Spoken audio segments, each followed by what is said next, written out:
इसीलिए हम कह रहे हैं कि हर युवा आज हर 2 घंटे में एक युवा आत्महत्या करता है। ये कभी नहीं हुआ।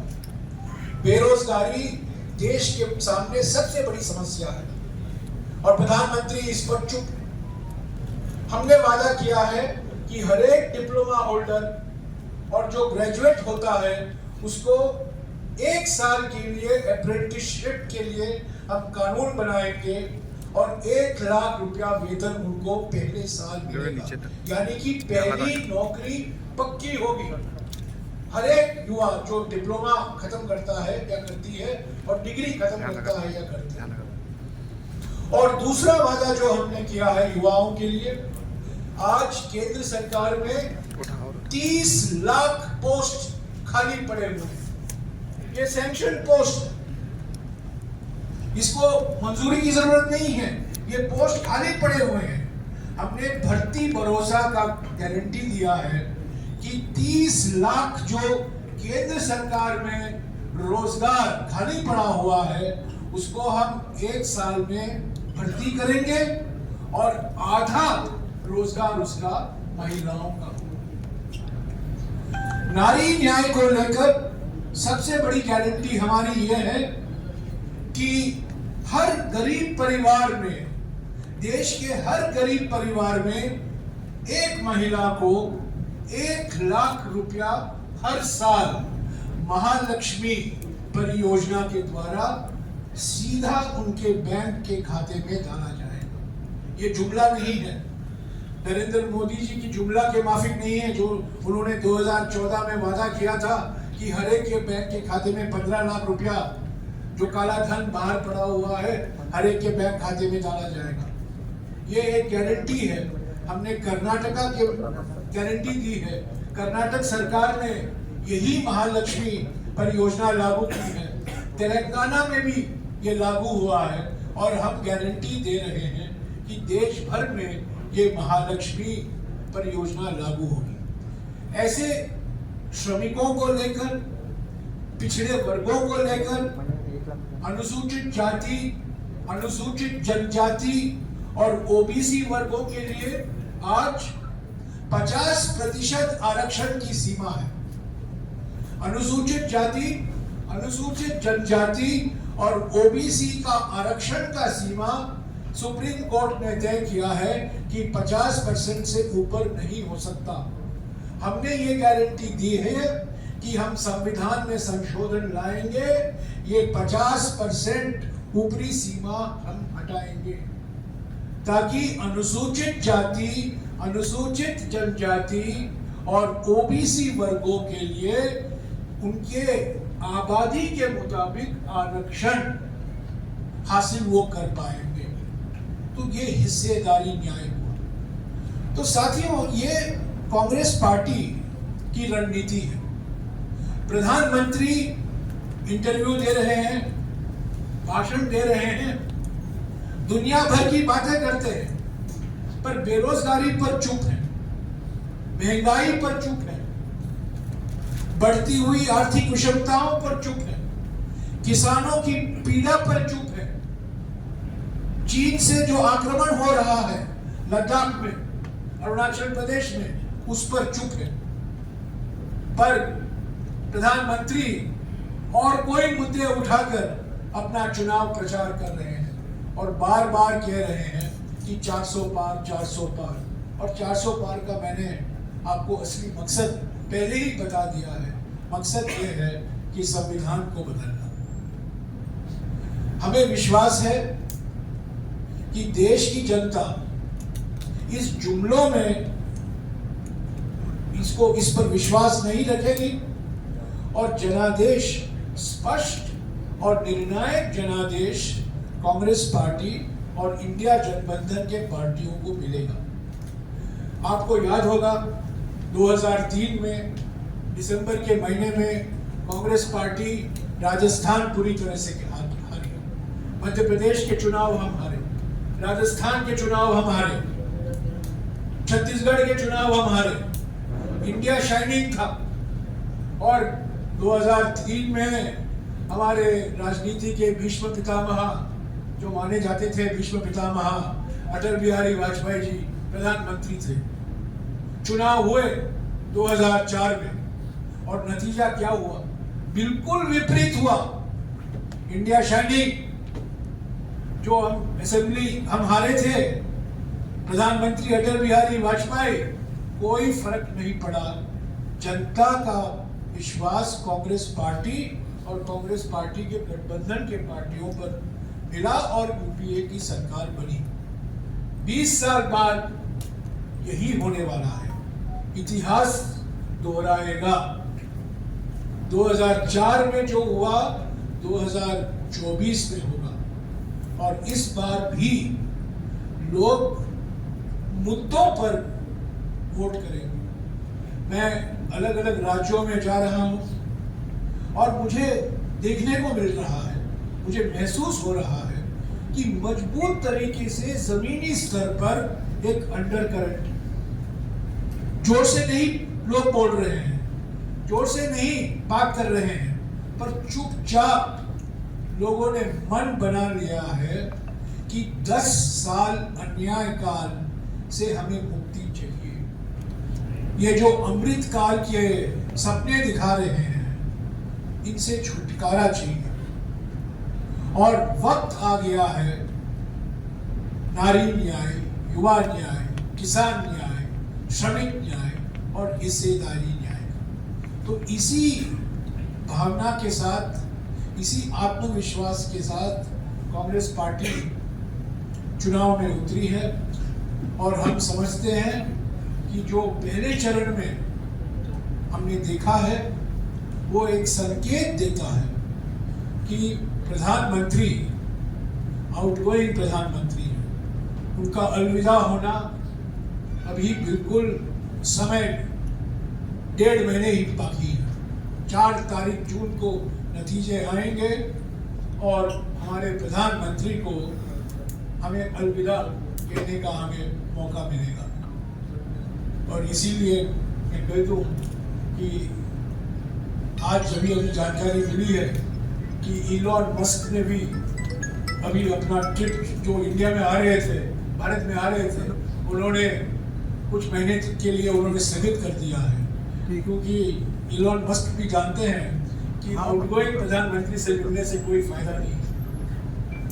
जो सरकार सत्ता से जा रही है उनसे मिलने से मुझे कोई फायदा नहीं होने वाला है। तो आज सुबह ही खबर आई है, क्योंकि लोग जान गए हैं कि पहले चरण के चुनाव के बाद बीजेपी साफ दक्षिण भारत में, पश्चिम भारत में और उत्तर भारत में खास तौर से, और उत्तर पूर्वी और पूर्वी भारत में बीजेपी हाफ।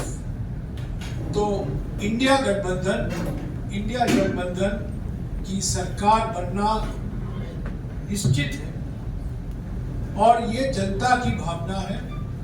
जनता के बीच में हम जा रहे हैं और बार बार किसान के मुद्दे, महिलाओं के मुद्दे, युवाओं के मुद्दे, पिछड़े वर्गों के मुद्दे हम उठा रहे हैं और प्रधानमंत्री खूब प्रयास कर रहे हैं। आज भी नांदेड़ गए हैं और मैंने प्रधानमंत्री को याद दिलाया है। कुछ 1 घंटा पहले मैंने उनका एक पुराना वीडियो ढूंढकर उनको याद दिलाया है कि 2014 में उन्होंने नांदेड़ में क्या कहा था। उन्होंने कहा था, अशोक चव्हाण को मैं जेल भेजूंगा, मुझे वोट कीजिए और इनको मैं जेल भेजूंगा। और आज उन्हीं व्यक्ति के साथ वो नांदेड़ गए हैं बिना शर्म। तो यही है प्रधानमंत्री की असलियत, असली रूप। सुप्रीम कोर्ट ने पर्दाफाश कर दिया है। चंदा दो धंधा लो, हफ्ता वसूली, फर्जी कंपनी, ठेका लो, घूस दो। सुप्रीम कोर्ट ने कह दिया है कि इलेक्टोरल बॉन्ड गैर संवैधानिक है। ऐसे तो कई घोटाले हैं, मैं गिना सकता हूँ कौन कौन से घोटाले हैं। मोडाली घोटाला है, मोडांजलि घोटाला है, और ये सुप्रीम कोर्ट ने ही इस पर जानकारी हमें दी है। और इलेक्टोरल बॉन्ड तो सुप्रीम कोर्ट के बिना ये जानकारी बाहर नहीं निकलती। तो साथियों, मुझे मैं एक और चीज कहना चाहता हूं, जब मैं मंत्री था मुझे पंजाब राव देशमुख की जो योगदान है, मेरा ऑफिस बिल्कुल उनके ऑफिस के बगल में जो उनका ऑफिस हुआ करता था, उनका जो दफ्तर हुआ करता था, कुछ ही कमरे पीछे बाहर दूरी में मेरा कमरा था। और मुझे बहुत खुशी है कि आज मुझे पंजाब राव देशमुख की नगरी में आने का मौका मिला है। ऐसे तो हमारे आज के बड़े दिग्गज नेता भी हैं, हमारे उम्मीदवार हैं, यशोमती जी हैं, अतुल बोंडे जी हैं और हमारे सभी कांग्रेस के नेता हैं, पर मैं समझता हूँ सर्वोपरि वो भी नहीं इतराज करेंगे जब मैं कहूँगा कि पंजाब राव देशमुख हमारे लिए एक आदर्श नेता थे और उनका योगदान भारतीय कृषि के विकास के लिए अभूतपूर्व रहा है। शुक्रिया। सर जी, जो अभी चुनाव हुआ इस के लिए पूरे देश में, लेकिन वो वोट जो प्रतिशत है उसका वो काफी कम हुआ 2009, क्योंकि लहर नहीं है, उसका कोई लहर नहीं है। और ये मैं नहीं कह रहा, एक और व्यक्ति ने कहा है, मैं आपको मुझे याद दिलाने की जरूरत नहीं किस व्यक्ति ने कहा कि मोदी की लहर नहीं है। वो भी नाम बता दीजिए। आप जानते हैं किसने कहा, मैं याद नहीं दिलाऊंगा। और ये जो वोट टर्नआउट आपने पूछा है, ये बात सही है कि 5% घटा है, क्योंकि उत्साह नहीं है। प्रधानमंत्री बार बार कहते हैं, जो बोलते हैं वो थके हुए हैं और लोग तंग आ चुके हैं कि बार बार जब बोलते हैं वो सिर्फ बदनाम करते हैं कांग्रेस पार्टी के नेता, विपक्ष। कभी नहीं हुआ है कि 2 विपक्ष के मुख्यमंत्री जेल में गिरफ्तार हैं। ईडी, सीबीआई, इनकम टैक्स, सभी विपक्ष के पार्टियों के नेताओं के पीछे लगाए गए हैं। और जब आप थक जाते हो, आप चिंता में पड़ जाते हो और आपको वॉशिंग मशीन देखता है, तब आप साफ हो जाते हो, बिना दाग हो जाते हो।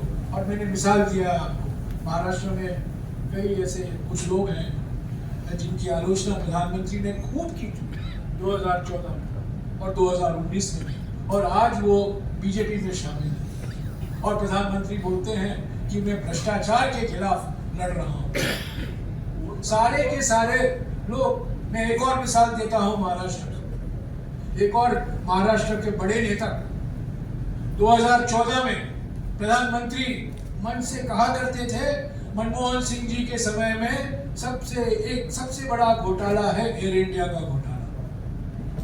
नागरिक उड्डयन मंत्री था प्रफुल्ल पटेल जी थे और हमारी खूब आलोचना की प्रधानमंत्री ने। एयर इंडिया घोटाला, सीबीआई की जांच हुई।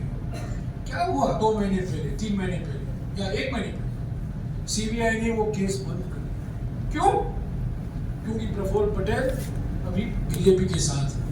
तो मैं कह रहा हूं प्रधानमंत्री को मनमोहन सिंह जी से माफी मांगनी चाहिए और मैं कहता हूं कि प्रफुल्ल पटेल कुछ साहस दिखाएं कि उनको कहना चाहिए कि 2014 में आपने मुझे घोटालेबाज कहा, आज मुझसे माफी मांगी।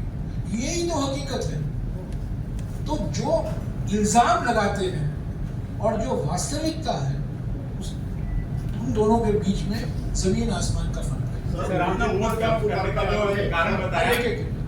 कम होने का जो कारण बताया, तो क्या जनता में भी इस सरकार का विरोध करने का भी उत्साह नहीं है? नहीं, जो लोग आए हैं विरोध दिखाने के लिए आए हैं, विरोध प्रकट करने के लिए आए हैं। मैं उत्तर पूर्वी राज्यों का एक मिसाल देता हूँ।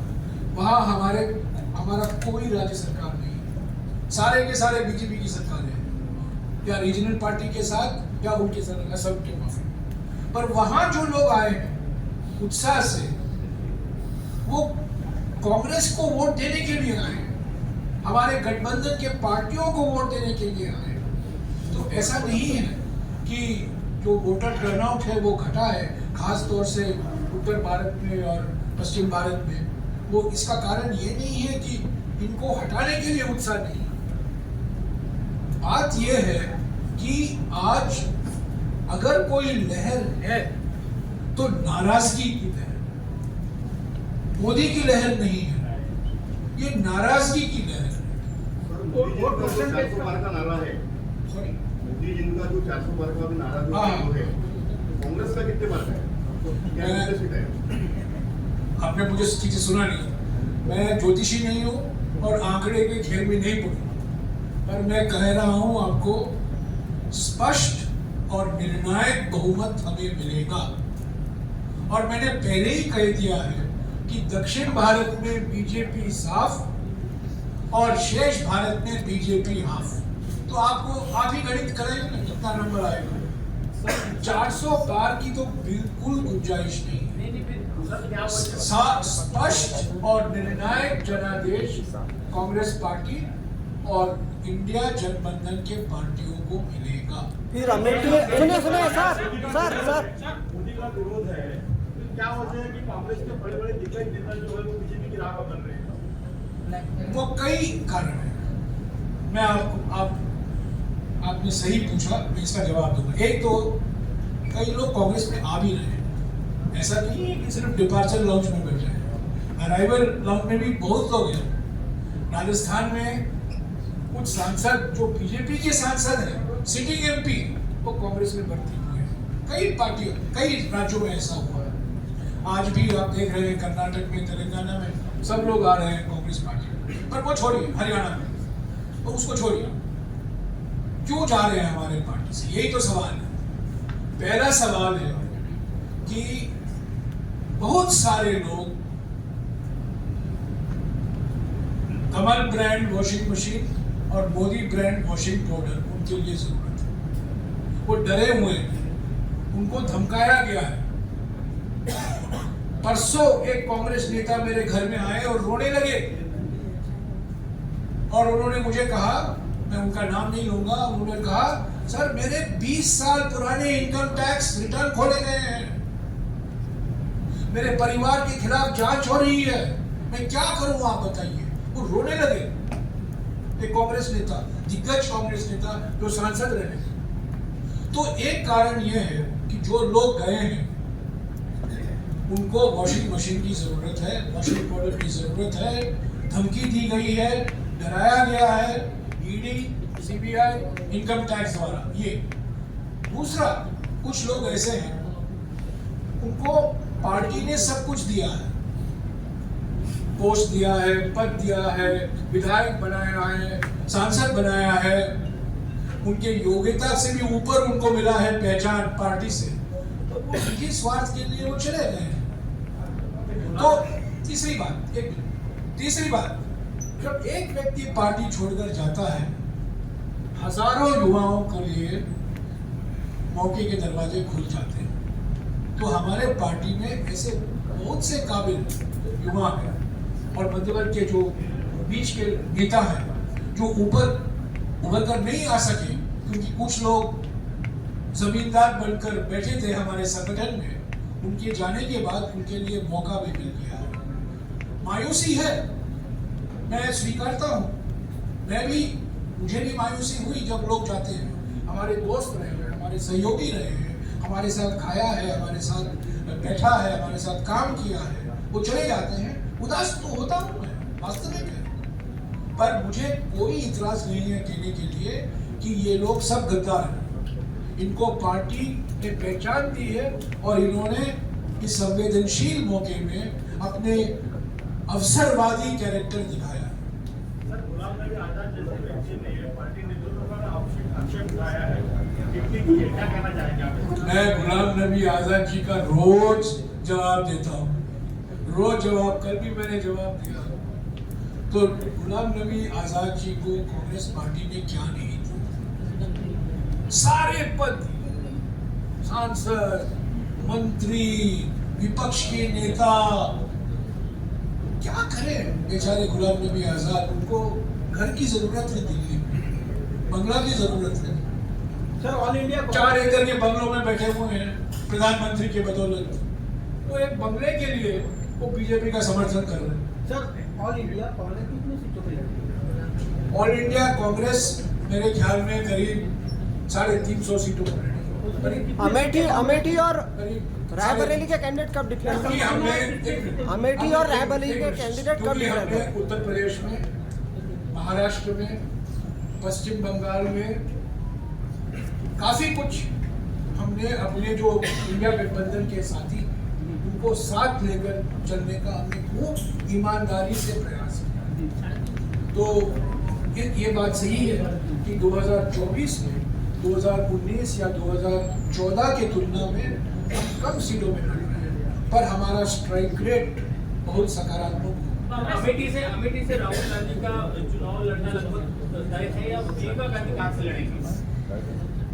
ये सवाल राहुल गांधी जी को 15 मई को ठाणे में पूछा गया था, भारत जोड़ो न्याय यात्रा के समय, और मैं आपको वही जवाब दोहराऊंगा क्योंकि वो उनका सवाल था उनके लिए और उन्होंने ही जवाब दिया। राहुल जी को पूछा गया क्या आप अमेठी से लड़ेंगे, तो राहुल जी ने कहा कि मैं कांग्रेस का वफादार सिपाही हूँ, जो सीईसी तय करेगा तो मैं उस निर्णय का पालन करूंगा।